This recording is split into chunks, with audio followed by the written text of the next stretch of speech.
बिहार विधानसभा चुनाव 2025 के ऐलान के दिन जैसे जैसे नजदीक आते जा रहे हैं, वैसे वैसे सूबे में राजनीतिक पार्टियों में हलचल बढ़ती जा रही है।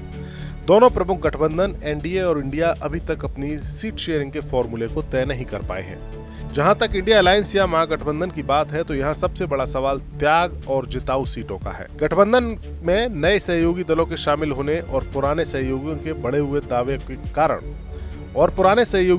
हुए दावों के कारण मुख्य घटक दलों यानी आरजेडी और कांग्रेस को पिछली बार की तुलना में अधिक सीटें छोड़नी पड़ रही हैं, जिसके चलते सीटों के फॉर्मूले पर सहमति बनाने में खींचतान हो रही है।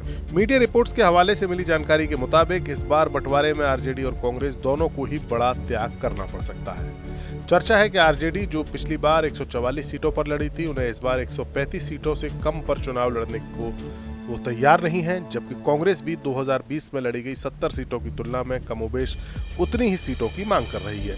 हालांकि कांग्रेस के टॉप लीडरशिप से मिले संकेतों के बाद पार्टी लगभग 50 से 60 सीटों पर लड़ने के लिए तैयार बताई जा रही है, ताकि गठबंधन के नए सहयोगियों को समायोजित किया जा सके।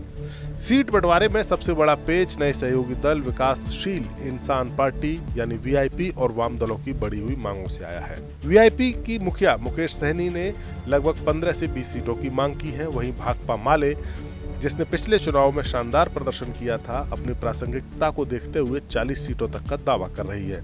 हालांकि उन्हें 25 से 35 सीटें मिलने की संभावना है। वहीं झारखंड मुक्ति मोर्चा यानी जेएमएम और राष्ट्रीय लोक जनशक्ति पार्टी पारस गुट के भी गठबंधन में शामिल होने की स्थिति में उन्हें 2-2 सीटें दी जा सकती हैं। इसके अलावा जिताऊ सीटों का मसला भी अहम है। महागठबंधन में सीटों के बंटवारे पर बातचीत जैसे जैसे आगे बढ़ रही है, वैसे वैसे सहयोगी दलों की महत्वाकांक्षाएं और मांगें सामने आ रही हैं।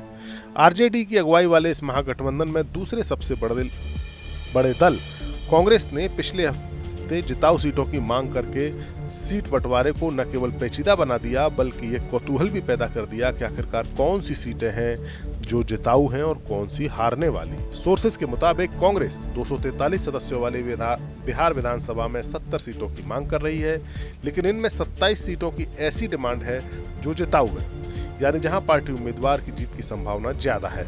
कांग्रेस के मुताबिक अच्छी या जिताऊ सीटें वे हैं जहां पार्टी ने पिछले विधानसभा चुनाव 2020 में या तो जीत दर्ज की थी या बहुत कम मार्जिन से चुनाव हारी थी।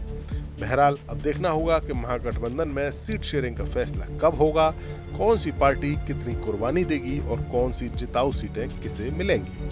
Bureau report, news nation. जहां भक्ति है हर शब्द में, कथाओं में छुपे हैं दिव्य रहस्य और ज्योतिष देता है जीवन को दिशा। धर्म से जुड़ी हर बातों को जानने के लिए हमारे चैनल स्तुति को सब्सक्राइब करें।